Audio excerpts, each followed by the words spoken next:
Hi Raj Tarun. Hello Vamsi. First Raj మీరు చెప్పండి, అందరూ కుక్కలు ఉన్నాయి జాగ్రత్త అని బోర్డు పెట్టుకుంటారు కదా, మరి కిట్టు ఉన్నాడు జాగ్రత్త అంటే అంతలా ఏం భయపడతారు మీరు మూవీలో? అంటే మనుషులు కుక్కలనే చేస్తాను బోర్డు పెడతారు, మా కుక్కలు బోర్డు పెడతాను కిట్టు ఉన్నాడు చేస్తాను. హీరో డాగ్ కిడ్నాపర్స్ అనమాట. సో అందుకని చెప్పి కిట్టు ఉన్నాడు జాగ్రత్త. రైట్. అసలు ఈ కాన్సెప్ట్ ఎక్కడి నుంచి వచ్చింది వంశీ గారు? అంటే మీరు ఫస్ట్ సినిమా దొంగాట మూవీ కదా, అందులో కూడా కిడ్నాప్ చుట్టూనే తిరుగుతుంది స్టోరీ. అక్కడ మనుషుల్ని కిడ్నాప్ చేస్తారు, ఇక్కడ కుక్కల్ని కిడ్నాప్ చేస్తున్నారు. మీరు కిడ్నాప్ స్పెషలిస్టా? మేబీ, బట్ నేనైతే అది అనుకుని చేయలేదండి. ఇది యాక్చువల్లీ కథ శ్రీకాంత్ విసా అని తంది యాక్చువల్లీ తన కాన్సెప్ట్ ఇది. So he got the idea first actually. So తను నాకు నరేట్ చేయడం జరిగింది and we thought it's a new idea. So ఎందుకంటే కుక్కలు కిడ్నాప్ అనగానే ఒక చిన్న ఫన్ ఎలిమెంట్ ఉంది అది వినగానే, and it will be very apt for Raj also. So శ్రీకాంత్కి వచ్చిన ఐడియా. నేను అడిగాను తన్ని, నీకు ఎలా వచ్చింది ఐడియా అంటే, ఒకరోజు కథ చెప్పేసి వస్తుంటే రోడ్లో కూర్చుని ఇలా ఏం చేద్దాం అంటే ఒక ఆయన కుక్కల్ని వాకింగ్ తీసుకెళ్తున్నాడంట. తీసుకెళ్తుంటే అప్పుడు అతను అన్నాడంట, ఎప్పుడు నిన్ను కిడ్నాప్ చేస్తే బాగుండేదని. అది అలా వచ్చిందంట తనకి idea. Okay, so that's how this idea was created. Okay, మీకేం నచ్చింది రాజు ఈ సినిమాలో స్టోరీ లైన్లో? ఆయన చెప్పగానే స్టోరీ ఏం నచ్చింది మీకు? స్క్రిప్ట్ చాలా కొత్తగా ఉంటుంది, అలా అని చెప్పి జనాలకి అంటే మనకి మరి దూరంగా ఉండదు. ఓకే, అంటే ఇక కన్ఫ్యూజ్ అయిపోయి అర్థం కానట్టు అలా ఉండదు, కొత్తగా ఉంటుంది. ప్లస్ మొత్తం అంత కంటిన్యూట్ ఉంటుంది అనమాట. నాకు హార్డ్ కప్లో నరేట్ చేశాడు, నాకు చుట్టూ జనాలు గోల్ అంతా ఉంటుంది కదా. ఓకే, ఒక 2 hours నరేట్ చేశాడు. 2 hours తను చెప్పిన నరేషన్ తప్ప ఇంకేం వినపడలేదు నాకు. సో వెంటనే బ్యాక్ సైడ్ ఇంట్రెస్టింగ్గా ఉంది మొదటి నుంచి లాస్ట్ వరకు కూడా. ఓకే, అయితే జనరల్గా మనం స్టోరీ వినేటప్పుడు పలానాది బాగా క్లిక్ అవుతుంది, ఇది ప్రేక్షకులు బాగా ఆదరిస్తారు, ఫన్ ఫీల్ అవుతారు అనిపిస్తుంది కదా, మీకు స్టోరీ మొత్తం అలాగే అనిపించిందా? అంటే ఈ స్క్రిప్ట్ సెగ్మెంట్స్లో ఉంటుందండి, మొత్తం అంతా కూడా ఇంటర్కనెక్టెడ్ మొత్తం కూడా. ఓకే, సో బాగుంటే ఆన్ ద హోల్ మొత్తం బాగుంటుంది, లేదా ఆన్ ద హోల్ మొత్తం బాగోదు. సో నాకు విన్నప్పుడు కూడా మొత్తం అంతా కలిపి నచ్చింది. సో దాన్ని మనం ఎక్కడ ఆల్టర్ చేస్తే మిగతా పాడైపోద్ది అనమాట. వంశీ గారు, అర్బాజ్ ఖాన్ చాలా కాలం తర్వాత తెలుగు ఇండస్ట్రీకి మళ్ళీ వచ్చారు. ఐ థింక్ జై చిరంజీవిలో అనుకుంటా లాస్ట్ సినిమా ఆయన తెలుగులో. ఎలా ఒప్పించారు అసలు ఈ మూవీకి? యాక్చువల్లీ యాజ్ రాజ్ చెప్పినట్టు బ్యూటిఫుల్లీ బ్లెండెడ్ స్క్రిప్ట్ అండి ఇది. So every character is very important, బ్లాక్స్గా ఉండదు. So Arbaaz Khan is playing the villain role. So మాకు ఒక international level of looking guy కావాల్సి వచ్చింది అన్న క్యారెక్టర్. సో చాలామందిని అనుకుంటున్నాం, మాధవన్ అనుకున్నాం, then we thought of Govinda గారిని అనుకున్నాం. అంటే but we show that we want somebody surprise the audience. అంటే చూడగానే రొటీన్ విలన్ని తీసుకురాకుండా కొత్తగా ఎవరినో తీసుకురావాలి, you have to break the ice అని అనుకున్నాం ఫస్ట్ నుంచి. సో ఆప్షన్స్లో చూసేటప్పుడు అర్బాజ్ ఖాన్ గారు మాకు అనుకునే జై చిరంజీవి 11 years అయింది, సో ఆయన తెస్తే బాగుంటుందని we thought of him. And then ఆయనకి సినాప్సిస్ పంపించడం జరిగింది, ఆయనకి నచ్చడం జరిగింది. Then he said okay for the film. Okay, Anu ఇమాన్యుయల్ని ఈ ఫిల్మ్కి హీరోయిన్గా ఉన్నారు కదా, ఆమెని సెలెక్ట్ చేయడానికి? అను యాక్చువల్లీ సేమ్ థింగ్ అండి, మళ్ళీ again because me and Raj always discuss about the characters and stuff and all. So నేను స్క్రిప్ట్ వినగానే అమ్మాయి కొద్దిగా ఫ్రెష్గా ఉంటే బాగుండు అనిపించింది. అప్పుడే మజ్ను చూడడం జరిగింది. Okay, so with that fame I mean అప్పుడు రిలీజ్ అవ్వలేదు cinema, but still we saw the pictures and stuff. So తను యాప్ట్గా ఉంటుందని చెప్పి తను సెలెక్ట్. రాస్తారు, కుక్కల కిడ్నాపర్గా మీరు అందులో అదొక ప్రొఫెషన్ కింద ఎంచుకుంటారు, దానికి రీజన్ ఏమైనా ఉంటుందా కథలో? చాలా సింపుల్ రీజన్ అండి. ఇప్పుడు మనిషిని కిడ్నాప్ చేస్తే ఒక ఊరవతల బంగ్లా తీసుకొని గొడ్డలు కొక్కి నోట్లోని గట్లు కట్టి నానా కష్టాలు పడాలి. ఓకే, వదిలేసిన తర్వాత కోర్టుకెళ్ళి సాక్ష్యం చెప్పగలడు. కుక్క అనుకోండి, ఇంట్లో పెట్టిన బిస్కెట్లు ఇస్తే పడి ఉంటుంది, ప్లస్ వదిలేసిన సాక్ష్యం చెప్పలేదు. సో అందుకని చెప్పి 25,000 30,000 కుక్కలు కిడ్నాప్ చేస్తుంటారు అనమాట. అయితే ఈ మధ్యకాలంలో చాలా మంది పెద్ద పెద్ద హీరోలు కావచ్చు, చిన్న హీరోలు కావచ్చు, ప్రయోగాలు ఎక్కువగా ఇష్టపడుతూ ఉన్నారు. ఈ సినిమా కూడా ఒక ప్రయోగంగా అనుకోవచ్చా? కొత్తది అంటే అది ఎక్స్పెరిమెంట్ కింద అనుకోకూడదండి. ఇప్పుడు నేను ఎప్పుడు ఎక్స్పెరిమెంట్లో ఫీల్ అవ్వను, ట్రైయింగ్ సంథింగ్ న్యూ అంతే. అంటే చేసిందే ఇప్పుడు చేస్తే ఇప్పుడు అది నచ్చదు కదా. రాస్తారు కొత్తగా కనిపిస్తారు ఇందులో ఇప్పటి వరకు చేసిన మూవీస్ కంటే కూడా. అండ్ ఇందులో కూడా ఇది ఏంటంటే the character over the top ఉండదు ఎక్కడ కూడా. అంటే ఉన్న అన్ని క్యారెక్టర్స్లో నాది కూడా క్యారెక్టర్, వీడికి హీరోయిన్ ఉంది, 3 పాటలు ఉంటాడు కాబట్టి హీరో అనుకుంటాను తప్ప, లేకపోతే అన్ని క్యారెక్టర్స్ ఒక క్యారెక్టర్ నాది అంతే. ఓకే, సో అండర్ ప్లే ఉంటుంది, చాలా నీట్గా ఉంటుంది, నాకు బాగా నచ్చిన క్యారెక్టర్ అది. ఎలా ఉంది అను ఇమాన్యుయల్తో? తను అంటే పుట్టిపోయిన యూఎస్, అక్కడ పుట్టి పెరగడం వల్ల ఏంటో తెలియదు, కానీ తను చాలా అంటే ఎక్కడ ఓవర్ యాక్షన్ చేయడం మనం ఏంటి అక్కడ తెలియకుండా కొంచెం ఎక్కువ చేస్తుంటాం కదా, అదే ఉండదు, చాలా మెచ్యూర్డ్గా చాలా నీట్గా చేస్తుంటుంది అనమాట. ఓకే, అండ్ ఫేస్ కంటే కళ్ళతో ఎక్కువ ఎక్స్ప్రెస్ చేస్తాను. షీస్ బ్యూటిఫుల్ ఐస్, పెద్ద పెద్ద కళ్ళు ఉంటాయి, కళ్ళలో ఎక్కువ ఎక్స్ప్రెషన్ కనబడుతూ ఉంటాయి దాంట్లో. అయితే వంశీ గారు ఆమెని చూడ్డానికి చాలా అమాయకంగా ఒక ఏమీ తెలియని ఒక ఇన్నోసెంట్ ఫేస్లా కనిపిస్తూ ఉంటుంది కదా మనకి. ఈ సినిమాలో ఆమెని హీరోయిన్గా ఎంచుకోవడానికి ఆ క్యారెక్టర్కి బాగా సింక్ అవుతుందా? మేము అనుకున్న తర్వాత తనకి స్టోరీ నరేట్ చేయడానికి వెళ్ళిన తర్వాత స్టోరీ నరేట్ చేస్తుంటే తన కళ్ళునే చూస్తుంటుంది. She even doesn't even wink her eyes. మీరు గంట సేపు చెప్తే గంట సేపు అలా చూస్తూనే ఉంటుంది. ఓకే. ఈవెన్ వాటర్ తీసుకున్నాను కూడా అటు. అండ్ స్టోరీ నరేట్ చేసేటప్పుడు మనకి చాలా ఇబ్బందిగా ఉంటుంది. ఇప్పుడు చూసి చెప్పాలా, ఆప్ చేయాలా ఏంటనేది. ఇంకోటి ఏంటంటే నేను కథ చెప్పి వెళ్ళినప్పుడు ఇప్పుడు ఏదైనా చెప్తే అది చేయనది ఉంటుందా ఏంటి, మనకేమో ఈ అమ్మాయి కావాలి అని చెప్పి సరే అన్నీ ఓర్చుకుని కథ చెప్పడం జరిగింది. 1 hour తర్వాత she said I'm doing this project అని చెప్పింది. తర్వాత లేటర్ ఒక 2-3 days షూటింగ్ అయితే అడిగాను, నువ్వు ఎందుకు అలాగే చూస్తుంటాడు, వై నాట్ అంటది. అది కాదు చూస్తున్నావు కదా నాకు ఇబ్బందిగా ఉంటుంది కదా, అది నీకు అర్థం కాదా అని అంటే, మీకు ఇబ్బంది అది నాకేంటి, నేను చూడాలని కూడా చూస్తున్నాను. Straight forward. అయితే రాజ్ బయట నుంచి కూడా కొన్ని కుక్కలను తెచ్చినప్పుడు వాటిని హ్యాండిల్ చేయడం అనేది కొంచెం కష్టం. అంటే వాటి ట్రైనర్ మాట తప్ప మన మాట అంత తొందరగా వినవు, మళ్ళీ మళ్ళీ రీటేక్లు తీసుకోవాల్సి ఉంటుంది. అటువంటి సంఘటనలు ఏమైనా ఉన్నాయా? ఆబ్వియస్లీ అంటే యానిమల్స్ ఎప్పుడు అవుతుంది మనకి, కాకపోతే వాటిని ఏంటంటే చాలా జాగ్రత్తగా డీల్ చేయాలి. ఓకే. అందులో మనం అంత కంఫర్టబుల్గా ఉంటే అంత నీట్గా చేస్తాయి. అంటే ఫస్ట్ కంఫర్ట్ క్రియేట్ అయితే చేయాలి. దాన్ని క్యారీ చేయడం అనేది చాలా కంఫర్ట్గా ఉండాలి. క్యారీ చేయడం అని కాదు, అవి అక్కడ కంఫర్టబుల్గా ఫీల్ అయితే అప్పుడు కొంచెం ఓపెన్ అయిపోతాయి. లేదంటే భయంతో అలా ఉంటూ ఉంటాయి. అవును. ట్రైలర్ చెప్పినా సరే ఒకసారి భయపడుతూ ఉంటాయి. అవి ఏంటంటే పొద్దున్న తీసుకుని వస్తారనమాట. సో మోస్ట్లీ నేను ఏం చేసేవాడిని అంటే మార్నింగ్ అవర్స్ ఒక 2-3 షాట్లు తీసేసుకునేవాడిని. బికాస్ ఐ టైడ్ అయితే మళ్ళీ they will not listen to us. మళ్ళీ బ్రేక్ ఇచ్చేసి రాజు వాళ్ళతో షార్ట్లు తీసుకున్న తర్వాత లంచ్ బ్రేక్ తర్వాత మళ్ళీ 2-3 shorts. So we have to depend on their mood also. Okay. అంటే నార్మల్ సినిమాలతో పోల్చుకుంటే ఈ కుక్కలతో సినిమా చేయడం అనేది కొంచెం కష్టంగా అనిపించిందా మీ ఇద్దరిలో ఎవరికైనా? నాకు వంశీ కష్టం అనిపిస్తుంది నాకు తెలిసి. అంటే ఇప్పుడు మేము ఉన్నంతసేపు ఏంటంటే వాటిని పట్టుకొని పరిగెట్టడం కానీ, లేకపోతే వాటిని పట్టుకొని నడిపించడం కానీ ఇవన్నీ ఎక్కువ. వాటి సోలో షాట్స్ అన్ని తినే తీసుకుంటాడు కదా, మేము ఉండం కదా, సో దాన్ని నరంగా అనిపించుంటుంది నాకు తెలిసి. అంటే టైం తీసుకుంటుంది ఖచ్చితంగా, టైం ప్రాసెస్ అంతే అండి. అంటే నరకం అనేది డెఫినెట్గా most beautiful creatures in the world, dogs, friendly creatures. ఇదే పిల్లో ఇట్లు అంటే అసలు ఏం చేయలేము. క్యాట్స్ చాలా అంటే other than dogs definitely it be tough. Dogs are more friendly. And ఈ రోజు నేను వెరీ ఇంటెలిజెంట్ బేసిక్గా. I read so many books and articles also like on dogs. నేను డాగ్ స్టోరీ విన్న తర్వాత చేద్దాం అన్నప్పుడు నా ప్రిపరేషన్ నాకు ఉన్నింది. అంటే మా ఇంట్లో 2 dogs ఉన్నాయి. బట్ స్టిల్ నేను గూగుల్కి వెళ్ళి చెక్ చేయడం కానీ, because every breed acts in a different way. ఇప్పుడు పొమేరియన్ లేదా లాబ్రడార్ డాగ్ లేకపోతే అల్సేషన్ ఇవన్నీ it varies in different levels అనమాట. And not just breeds, dogs కూడా అంటే అవి ఎవరి చుట్టూ ఉన్నాయో వాళ్ళ మెంటాలిటీ రిఫ్లెక్ట్ అవుతుంటుంది వాటి మీద. You have to understand them first before. Okay అటు వెళ్ళి నుంచి అక్కడ వదులు, అది పరిగెట్టడానికి కాదు, ఫస్ట్ వెళ్ళి బుజ్జగించాలి, అసలు దాన్ని అండర్స్టాండ్ చేసుకోవాలి, ఇది ఇప్పుడు ఎనర్జీలో ఉందా లేదా అని చూసుకోవాలి. దాన్ని బట్టి మేము షార్ట్ పెట్టుకుంటాం. లేదనుకోండి will go to, because time waste. మేము షార్ట్ పెట్టేసి అది రారంటే రాదు అది. So I have lot of issues with that. కొంచెం కష్టపడాల్సి వచ్చింది. కొద్ది కదండి, బాగా కష్టపడ్డాను. అంటే రాజ్, అర్బాజ్ ఖాన్ గారితో మీ working experience? It was great.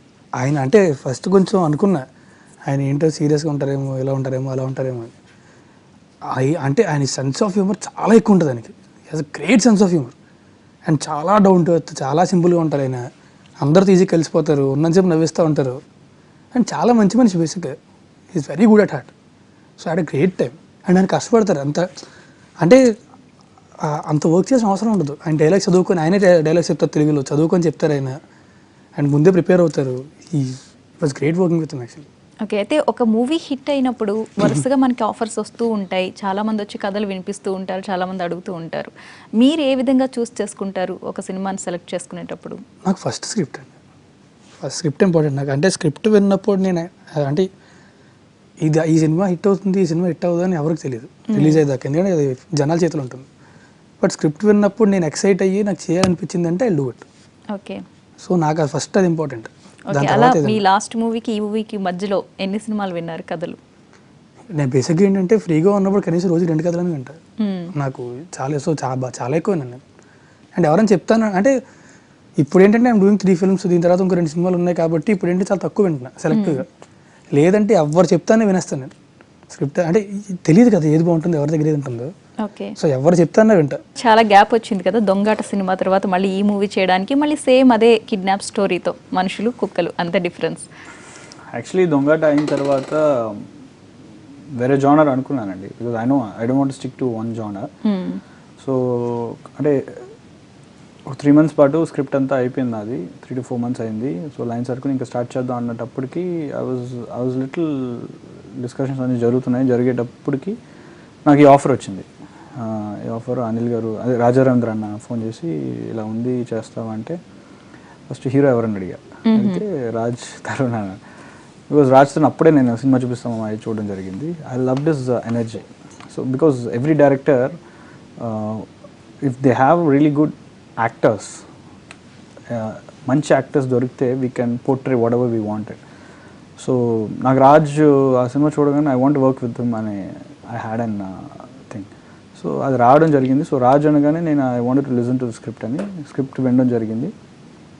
Actually first యూజువల్గా మోస్ట్ డైరెక్టర్స్ ఏంటంటే మిగతా స్క్రిప్ట్స్ కానీ ఇవి కానీ చేయడానికి ఫస్ట్ అది ఎర్లీ స్టేజ్ కూడా ఒప్పుకోరు. బట్ నాకు అది ఉనింది. But when I heard the script I change my mind. And I also had in ఎక్కడో ఒక చిన్న ఇది ఉన్నది, ఏంటి మళ్ళీ కిడ్నాప్ స్టోరీయే మళ్ళీ. But I like the idea of pets kidnapping. So నేను రాజు స్క్రిప్ట్ మాట్లాడుకోవడం తగ్గకూడదు, ఆ ఐడియా గురించే it will definitely crack the peoples mind. So it's a beautiful idea. So concept కానీ ఇప్పుడు మీరు అడిగారు ఎంత డాగ్స్ ఎందుకు కిడ్నాప్ చేస్తారండి. సో ఎందుకు అంటే ఇప్పుడున్న సొసైటీలో చూస్తే మీరు పెట్స్కి ఎక్కువ డిమాండ్ ఉంది, క్రేజ్ కూడా ఉంది, చాలా క్రేజ్ ఉంది. ఇప్పుడు క్రేజ్ అని కాదు, లవ్ ఉంది వాటి మీద. యా బేసిక్లీ మా ఇంట్లో మా అమ్మ నేను అన్నం తినగానే వాటిని అన్నం అడగడం ఎక్కువ సార్లు ఉంటుంది. అంటే ఇట్స్ నాట్ తప్పని అని అట్లా, that's the way love we show to the pets. So నాకు ఐడియా బాగా నచ్చింది. అండ్ ఇందులో అడగడం కూడా ఉంది, ఫ్రెండ్ అడుగుతాడు అవును కిడ్నాప్ చేస్తాం సరే మరి డబ్బులు ఇస్తాడా అని చెప్పి. సో అది కూడా చెప్పడం జరిగింది. So I really like the soul of the script. మీరు అన్నట్టు డిఫరెంట్ స్క్రిప్టా ఇదని అంటున్నారు కదా, ఇందులో ఐడియా బ్యూటిఫుల్గా డిఫరెంట్ ఒక చిన్న కొత్త ఐడియాతో వచ్చింది. బట్ మీరు హోల్ సినిమా చూస్తే it's again beautifully you know scripted. Okay. So late కారణం ఏంటంటే నాకు I'll take time to right the script. Maybe ఒక సినిమా తర్వాత అట్లీస్ట్ ఒక 6 to 7 months టైం తీసుకుని రాసుకుని తర్వాత వెళ్దాం అనుకున్నాను. సో ఆ టైంలో ఇది రావడం వల్ల ఐ వెంట్ ఫర్ దిస్. అయితే ఈ మూవీలో మనం కామెడీ గురించి మాట్లాడుకున్నాం, సాంగ్స్ గురించి మాట్లాడుకున్నాం, ఇంకా సెంటిమెంట్ కూడా మిళితమై ఉంటుందా ఇందులో? Everything in it. వాడు అన్నిటికంటే ఎక్కువ సినిమా ఎంటర్టైన్మెంట్. అంటే ఇప్పుడు ఒక కథ అన్నాక అందులో అంటే అప్స్ ఉంటాయి, డౌన్స్ ఉంటాయి, అంటే అందులో ఉండే క్యారెక్టర్స్ యొక్క లైఫ్లో అన్నీ ఉంటాయి. సో వాటితో ఎమోషన్ వస్తుంది, అన్నీ వస్తాయి. బట్ వీటన్నిటికంటే పైన సినిమా ఎంటర్టైన్మెంట్ ఉంటుంది వాడు. సో నేను ఫస్ట్ అక్కడ అంటే నో మ్యాటర్ అంటే మధ్యలో ఒక ఎమోషన్ ఫీల్ అవుతాం కొంతసేపు, ఒక 5 నిమిషాలు అంత ఎమోషన్ ఫీల్ అవుతాం. And again will get back entertainment అనమాట. చివరి దాకా నవ్విస్తూ ఉంటే చాలా అనుకున్నా. ఓకే. స్క్రిప్ట్ ఉన్నప్పుడు నేను ఎంత నవ్వుకుంటే చాలా అనుకున్నాను. So finally I seen the movie, it came out really well. ఒకవేళ రాజ్ తరుణ్ సినిమా తీస్తే ఏ టైప్ ఆఫ్ మూవీ తీస్తారు? మీకు ఎలాంటి సినిమాలు ఇష్టం జనరల్గా? నేను అన్నీ చూస్తాను. అంటే ఒక పర్టికులర్ జానర్ అని ఉండదు, ఏదైనా సరే ఇంట్రెస్ట్ క్రియేట్ చేసి. మీరు డైరెక్టర్ అవ్వాలనుకుని యాక్టర్ అయ్యారు కదా, ఎప్పుడైనా డైరెక్టర్గా అవ్వే అవకాశం కూడా ఉందా ఫ్యూచర్లో? యా ఖచ్చితంగా. నాకేంటంటే స్క్రిప్ట్ నాకు అంటే ఒక స్క్రిప్ట్ నేను రాసుకున్న స్క్రిప్ట్ అయినా సరే మనసులో గట్టిగా చెప్పాలనిపిస్తే వెంటనే డైరెక్ట్ చేస్తాను. ఓకే. సో అప్పటిదాకా హిట్ చేస్తాను అంతే. But what kind of script you want? లవ్వా, యాక్షనా, రొమాంటిక్ కామెడీయా, క్రైమ్ థ్రిల్లరా? తెలియదు. క్రైమ్ థ్రిల్లర్ కాదు ఖచ్చితంగా. అంటే నేను చూడడానికి అయితే లవ్ ఇట్, కానీ రాయడానికి నాకు అంత ఇది రాదు క్రైమ్ థ్రిల్లర్కి. ఏమో మేబీ రొమాంటిక్ కామెడీ కానీ లేకపోతే ఏమో ఐ డోంట్ నో. ఓకే. ఇప్పటి వరకు మీరు చాలా సినిమాలు చేశారు. అయితే షూటింగ్లో అంటే రాజ్ తరుణ్ చాలా జోవియల్గా ఉంటాడు, వెరీ ఎనర్జెటిక్ అని చెప్తూ ఉంటారు కదా, అలాంటిది మీకు కూడా కోపం తెప్పించిన సంఘటనలు కానీ విసుగుపడ్డ సందర్భాలు కానీ ఏమైనా ఉన్నాయా? నేను చెప్పాలంటే ఈ సినిమాలో అలాంటిది ఏం ఫేస్ చేయలేదండి. Not only Raj, everybody. ఎక్కడ టోటల్గా ఎలా ఉంటుంది ఆయనతో వర్క్ అనేది? అదే he gets the atmosphere really in energetic level, I mean in energetic atmosphere అంటున్నాను. బికాజ్ రాజ్ దగ్గర ఏంటంటే నేను ఎక్కువ సటిల్ యాక్టర్స్ని ఎక్కువ, ఐ మీన్ నా పాయింట్ ఆఫ్ వ్యూ అది ఉంటుంది ఎక్కువ. యాక్టర్స్ ఎక్కువ కొన్ని ఏంటంటే ఓవర్ ద బోర్డ్ యాక్ట్ చేయడం కానీ ఇవి ఉంటాయి. So so I don't like that. Like so నాకు రాజ్ని యూనో ఈ క్యారెక్టర్ చాలా డిఫరెంట్గా ఉంటుంది actually, because is a mechanical engineer. ఎందుకంటే ఒకే క్యారెక్టర్లో టూ మెనీ వేరియేషన్స్ ఉన్నాయి. సో ఫర్ ఎగ్జాంపుల్ ఇందులో mechanical engineer, he plays a dog kidnapper, he plays a lover, and he is also has to face villain ఇది. So it's body language ఏంటంటే every సీన్లో fluctuate అవుతూనే ఉంటుంది. ఇప్పుడు for example మేము cinema చూస్తాం మామూలుగా ఫస్ట్ నుంచి ఎండ్ వరకు తను మాడ్యులేషన్ కానీ ఏదైనా ఒకే ఇదిలో ఉంటుంది. అవును, బికాజ్ ఆ క్యారెక్టర్ ఆ సిచ్యువేషన్కి వెళ్తే ఎలా బిహేవ్ చేస్తే అలా ఉంటుంది. ఇది అలా కాదు. ఏంటంటే ఇప్పుడు ఒక ఇంజనీర్ ఒక డాగ్ కిడ్నాపర్ చేయాలంటే సాఫ్ట్గా ఉండలేడు. He has to change. So ఆ ఫ్లక్చుయేషన్ కరెక్ట్గా మోల్డ్ చేసుకుని చేశాడు Raju. And I didn't have that. అది నేను చెప్పాలి అంటే ఎక్కువ కూడా నేను చెప్పలేదు. కొన్ని చోట్ల ఎక్కడైనా రాజు అది మిస్ అవుతుంది, ఓకే డార్లింగ్ ఇమీడియట్గా యూ హ్యావ్ దట్ ఓన్ చేసుకుంటారు. Exactly, yeah. అది కొన్ని చోట్ల ఎక్కడైనా డార్లింగ్ అంటే దాని ఏంటంటే ఇప్పుడు మార్నింగ్ షూట్ అయిపోతుంది, ఈ సీన్ ఏంటి డార్లింగ్ అంటే చెప్పేస్తాను, చెప్పిన తర్వాత డార్లింగ్ ఇది అక్కడ కనెక్ట్ అవుతుంది అంటే ఓ యా అని చెప్పి he goes from there, that's it. Okay, అయితే ఈ ప్రతి సినిమాలో కూడా ఒక యాసలో మాట్లాడుతూ ఉంటారు కదా రాజ్ తరుణ్. ఈ సినిమాలో ఎలా ఉండబోతోంది ఆయన మాట్లాడే విధానం? అదే అంటున్నాను, అదే దానికే మీకు చెప్పిన బిస్కెట్ టీజర్స్ కానీ ఇది కానీ చాలా సాఫ్ట్గా చాలా సటిల్గా బాయ్ నెక్స్ట్ డోర్లా ఉంటుంది. బట్ అలా అని చెప్పి బికాజ్ తన ప్లస్ పాయింటే ఆ యాస, అది మేము మిస్ చేయలేదు. అక్కడక్కడ కనిపిస్తుంది మీకు. You can see Raj there, at the same time Kittu కూడా ఎక్కువ కనిపిస్తుంది. రైట్. ఇక అనూప్ రూబెన్స్ మ్యూజిక్ గురించి. Anoop is fantastic actually. మాకు ఫస్ట్ మ్యూజిక్ డైరెక్టర్ ఎవరెవరు అనుకునేటప్పుడు వితౌట్ అనూప్ వెళ్దాం అనుకున్నాం. ఫస్ట్ ఇంటరాక్ట్ అయ్యేటప్పటికి తను చాలా సైలెంట్గా మాటగా వినిపించదు. ఇక్కడే ఉంటాడు మళ్ళీ, ఏంటి ఎక్స్క్యూజ్ మీ ఏం చెప్పావు అంటాం, అదే అంటుంటాడు. సో ఫస్ట్ సాంగ్ వచ్చేంత వరకు కొద్దిగా ఫ్రెండ్లీ నేచర్ రాలేదు. బట్ ఫస్ట్ సాంగ్ ఎప్పుడైతే వచ్చిన తర్వాత ఇప్పుడు ఏంటంటే ఎలా ఉందంటే 12 అయిపోతే అనూప్ నాకు ఫోన్ చేస్తాడు, ఎక్కడున్నావు డార్లింగ్ అని. ఎక్కడున్నాను, నేను ఎక్కడున్నాను, తనకు షూటింగ్ ఏదైనా లేకపోతే మేము ముగ్గురు కలుస్తాం. So we become like 3 idiots అనమాట. Okay. So and coming back to his work, I like his style of work. ఇప్పుడు every music director has a different unique style ఉంది. హారిస్ కానీ, రెహమాన్ గారు కానీ, మనీష్ శర్మ గారు కానీ, దేవి గారు కానీ. అనూప్ దగ్గర ఏంటంటే అది తెలియని ఒక క్లాస్ బీట్ కూడా తెలియని ఒక చిన్న మాస్ ఎక్కడో ఒక చోట కలుస్తూ ఉంటుంది. ఎనీ ట్యూన్ మీరు తీసుకోండి, లవ్ సాంగ్ తీసుకోండి, ఒక మెలోడీ తీసుకోండి, ఏంటంటే చిన్న మాస్ కనెక్ట్ అయి ఉంటుంది, pulse. Okay. So that's really good thing about his tunes. Okay. And he will give me any kind of tunes. I mean నాకైతే ఐటమ్ సాంగ్కి ఒక దాదాపు 12 ట్యూన్లు ఇచ్చాడు. అని చెప్పాడు, డార్లింగ్ నేను 50 సినిమాలు చేశాను, ఇప్పటివరకు ఎవరికి అలా ఇవ్వలేదు, నువ్వే ఫస్ట్ టైము అంటే మొత్తం రుబ్బడం జరిగింది. మొత్తం పిండేర్ ఆయన్ని. పేషెన్స్ కూడా బాగా ఎక్కువ. ఓకే. చాలా చాలా చాలా ఫోన్ చేస్తే డార్లింగ్ ఏంటి డార్లింగ్ అంటే, డార్లింగ్ ఇది కొద్దిగా యావరేజ్, అవునా ఇంకోటి పంపినా, ఓకే డార్లింగ్ అంటే we can't even see that. ఇప్పుడు ఎవరైనా చేశారు బాగాలేదంటే ఫీల్ అవుతారు కదా, అది ఉండదు తనకి. He always wants to work at the same time ఇంకో లెవెల్ తీసుకెళ్ళాలని always he looks forward. Okay. Next మీది కమింగ్ మూవీస్ అందగాడు వస్తుంది కదా, ఏంటి అందగాడు అని పెట్టారు, అందులో మీది గుడ్డి క్యారెక్టరా? అంటే సినిమా అంతా కాదు, ఫస్ట్ హాఫ్ వరకు. Okay. It's a beautiful film again. మళ్ళీ ఇంకొక బలం టైప్ ఆఫ్ మూవీ అనుకోవచ్చా ఇది? అసలు సంబంధం, ఇట్స్ అన్ ఎంటర్టైన్మెంట్, సినిమా అంతా ఎంటర్టైన్మెంట్. ఓకే. బట్ కొంచెం డిఫరెంట్గా, అది కూడా కొంచెం కొత్తగా ఉంటుంది. వెరీ ఎక్సైట్, స్క్రిప్ట్ ఉన్నప్పుడు చాలా ఎక్సైట్ అయ్యాను. రైట్. వంశీ గారు, ఇక ఫైనల్గా ఈ కిట్టుగాడు ఉన్నాడు జాగ్రత్త మూవీ గురించి ప్రేక్షకులకి మీరు ఎలాంటి హామీ ఇస్తారు? 100% ఎంటర్టైనర్ అండి. ఇంకా దానికన్నా అదే చెప్తారు కదా, 3 విషయాలు అంటారు ఏంటంటే entertainment. That's all I can say. Last వరకు కూడా ఎగ్జాక్ట్లీ. అంటే ఇందులో యాజ్ రాజ్ చెప్పినట్టు చాలా క్యారెక్టర్స్ ఉన్నాయి. రఘుబాబు గారు ఉన్నారు, పృథ్వీ గారు ఉన్నారు, వెనిల్ కిషోర్ గారు ఉన్నారు, ప్రవీణ్, సుదర్శన్, రాజరేంద్ర గారు. మీరు సినిమా చూసిన తర్వాత ఎక్కడా ఒక క్యారెక్టర్ కింద పడిందని ఉండదు, ఈక్వల్గా పోర్ట్రే చేస్తుంటాయి. అట్ ద సేమ్ టైం కామెడీలో కూడా మీరు అన్ని క్యారెక్టర్స్, ఈ క్యారెక్టర్ బాగాలేదని చెప్పడానికి ఛాన్సే లేదు. బికాజ్ అంత ఫన్ క్రియేట్ అయింది. So I wish everybody to watch in theatres and it's going to be a full energetic entertainer. Okay. Raj, your words. Cinema అంత ఎంటర్టైన్మెంటే. వెళ్ళి కూర్చుంటే సినిమా స్టార్ట్ అయిన 5 minutes నుంచి అండే దాకా నవ్వుకుంటూనే ఉంటారు. I will guarantee you that. So please go watch the movie in theatres and please don't encourage piracy. చూసారు కదా, కిట్టు ఉన్నాడు జాగ్రత్త మూవీ టీంతో ఇవాల్టి చిట్ చాట్.